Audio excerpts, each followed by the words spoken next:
The kingdom of Rheastais seems peaceful on the surface. Within its cities, people go about their daily lives, nobles play politics, and mercenaries stir up trouble, all under the watchful gaze of the Sorcerer King. But deep within its cities and under its soil, unrest grows. A dark cult plots, preparing a ritual to raise an undead army and usher in a new era of darkness. But unknown to them, Ainswill Gown, the supreme ruler of Nazarick, is watching. What moves would the cult make? How would Nazarick react? And what role would the legendary Swords of Darkness play in this unfolding drama? Back in the great tomb of Nazarick, Ains sits upon his throne in the heart of the 6th floor throne room, reviewing reports from his spies. Suddenly, the floor trembles and Sebus, his butler, rushes in, his face pale. "My liege, there has been a breach in security." Ains raises an eyebrow. "Details?" Sebus explains that a group known as Swords of Darkness returned to the capital 2 days ago. To be precise,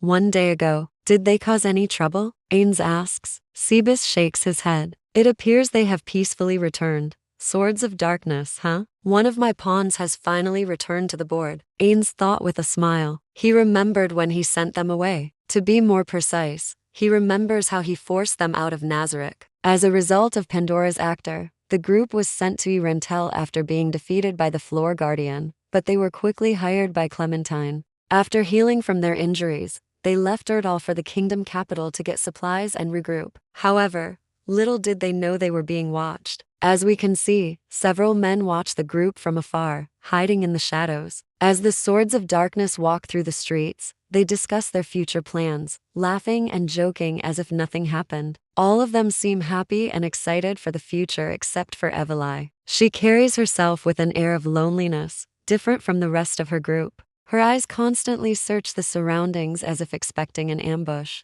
At least she had reason to be wary. As they pass near an alley, a man in the shadows takes a step forward, revealing himself. He demands money from them, threatening to expose their true identities if they don't comply. The Swords of Darkness prepare for action, ready to defend themselves. But suddenly, a red-cloaked woman steps forward, grabbing the man and disappearing into the shadows before anyone can react. The Swords of Darkness stare at the spot where the commotion occurred just moments before, confused and cautious. Ains watches the Swords of Darkness from his chamber in Nazarick. His plan is unfolding perfectly, or so he believes. Just as he predicted, the Swords of Darkness are moving according to his expectations, giving him hope that his strategies are still relevant in this world. He continues monitoring them closely, waiting to see what moves they make next. At the Adventurers Guild, Gazif Stronov listens intently to the visitor's request. He is troubled because what is being asked of him is not a trivial matter. After the visitor leaves,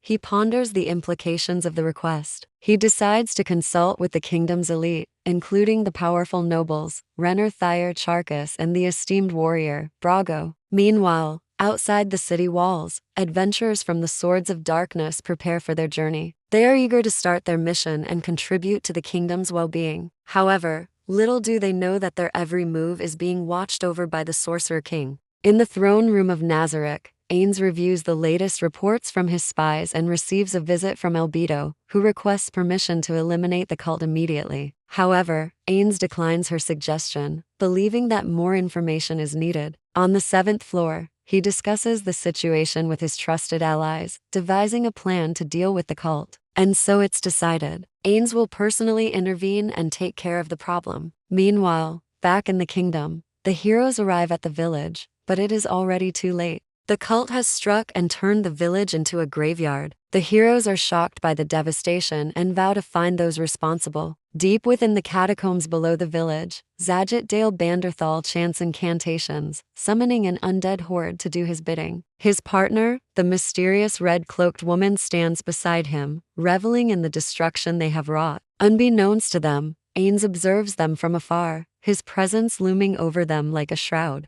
In a desperate attempt to stop the ritual, the heroes engage in battle with the undead horde, but they are outnumbered and overwhelmed. Just when all hope seems lost, Ains makes his presence known, scattering the undead and silencing the chanting. Zajet and his partner, taken aback by Ains's sudden appearance, realize that they have been outplayed. In the ensuing confrontation, Ains reveals his true power, effortlessly defeating Zajet and sending his partner fleeing. With the threat of the cult leader neutralized, the The remaining villagers cautiously approach Ains, gratitude and curiosity on their faces. Ains, ever the enigmatic figure, remains silent, leaving them to wonder about his motives and origins. Despite being defeated, Zayat refuses to yield. Filled with hatred and fear, he attacks Ains directly. But his efforts prove futile as Ains swiftly counters his attack and unleashes the full force of his power. Zayat is sent flying through the air, crashing into the wall with a deafening thud. As he slowly fades away, Zayat realizes the futility of his actions and the overwhelming strength of his opponent. With a final shudder, he collapses into a pile of dust, his body consumed by the shadows. Ains turns his attention to the red-cloaked woman who stands frozen with fear, realizing the gravity of their defeat. Ains approaches her, his presence radiating power and menace. The woman, unable to withstand his aura, collapses to her knees, begging for mercy. She confesses everything, revealing the mastermind behind the plot.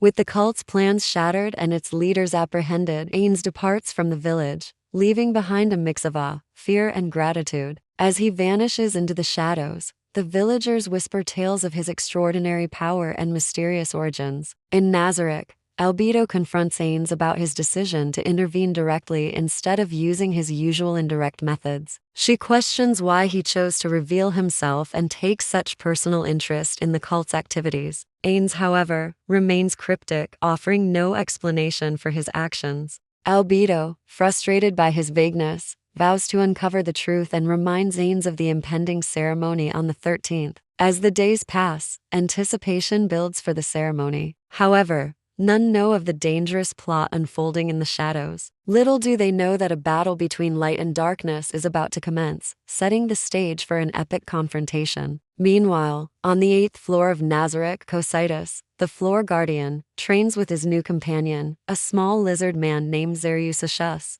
Zeriusu, initially aggressive towards Cositus, gradually warms up to him as he witnesses the floor guardian's power and wisdom. Despite their differences, a bond begins to form between them as they train together. Suddenly, the training ground trembles and a notification appears before Cositus, announcing the arrival of a visitor. Intrigued, Cositus decides to greet the newcomer. As the story progresses, new alliances are forged and enemies gather, all unknowingly contributing to the grand scheme orchestrated by the Sorcerer King. The fate of Nazareth hangs in the balance as ancient powers awaken and long-dormant conflicts come to the forefront. With the pieces of the game set in motion, Ains patiently awaits the unfolding of events, ready to guide his pawns to victory. The stage is set for an epic showdown as good and evil clash in an all-out war. Who will prevail? Only time will tell. What do you think about our interpretation of the Overlord storyline? Let us know in the comments. We appreciate your feedback and suggestions. If you enjoyed this adaptation, please hit the like button and share it with your friends. Your support motivates us to keep bringing you more exciting stories. Don't forget to subscribe for more amazing content. Thanks for watching. Until next time.